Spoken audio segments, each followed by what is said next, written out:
आपको BLS की प्रक्रिया दिखाई जाएगी। वीडियो को ध्यानपूर्वक देखने के पश्चात आप CPR मतलब कार्डियो पल्मोनरी रिससिटेशन के क्रम को जानेंगे।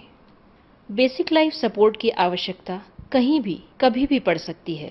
कोई भी व्यक्ति अगर बेहोश तथा सांस नहीं ले रहा तथा पल्स भी नहीं है तो उस व्यक्ति को CPR की ज़रूरत है तथा अच्छा CPR उसकी जान बचा सकता है। अब आप एक व्यक्ति कार्डियक अरेस्ट से पीड़ित हो गया है, उसे CPR कैसे देते हैं यह देखेंगे।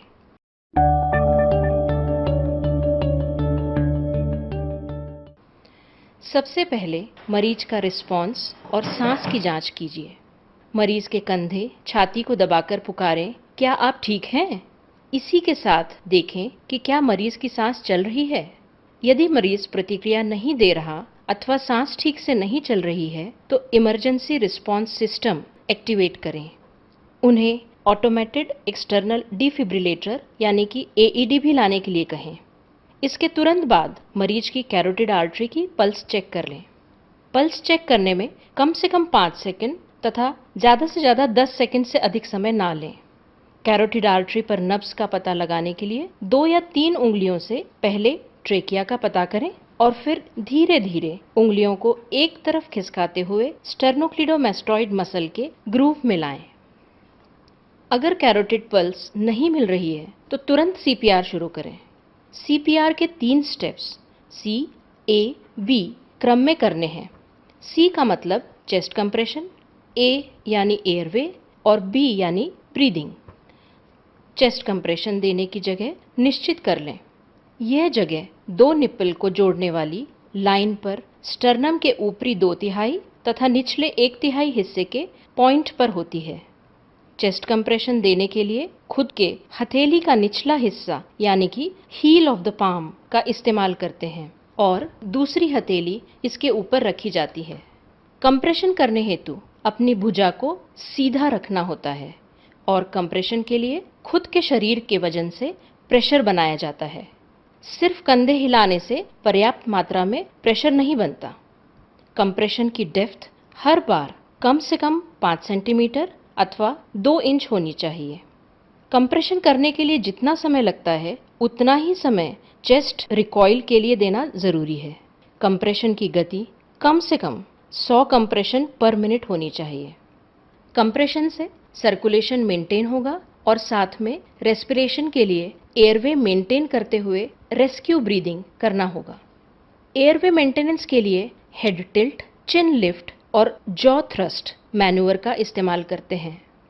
रेस्क्यू ब्रीदिंग या वेंटिलेशन देने के लिए नाक को दबाकर नोज पिंच करते हुए मुंह से सांस देनी है। हर 30 कंप्रेशन के बाद 2 रेस्क्यू ब्रीथ देना ज़रूरी है। एक ब्रीथ 1 सेकंड तक देनी है। ब्रीथ देते समय चेस्ट राइज होना चाहिए। CPR में कंप्रेशन और रेस्क्यू ब्रीथ की गति बहुत ही अहम है, इसलिए हम 30:2 के अनुपात में कंप्रेशन और रेस्क्यू ब्रीथ देंगे। इसे एक साइकिल कहते हैं।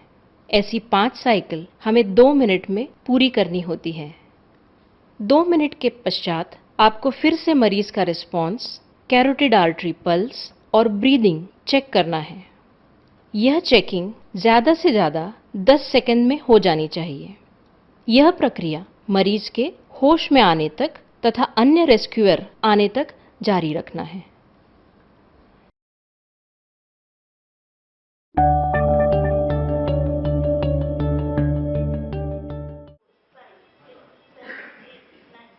अब EMR टीम के सदस्य AED लेकर आ गए हैं।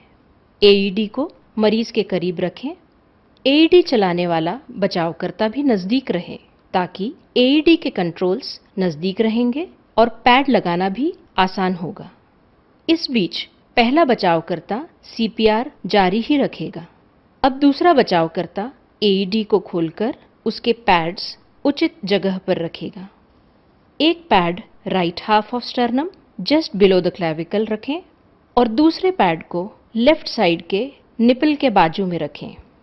अब AED रिदम एनालिसिस करेगा। Evaluating heart rhythm.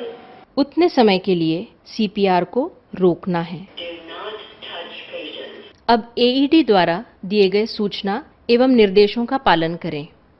यदि शॉक इंडिकेटेड हो तो ही शॉक का बटन दबाएं। Preparing to shock. Everyone clear.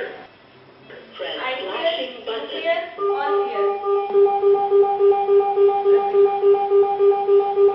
Shock delivered.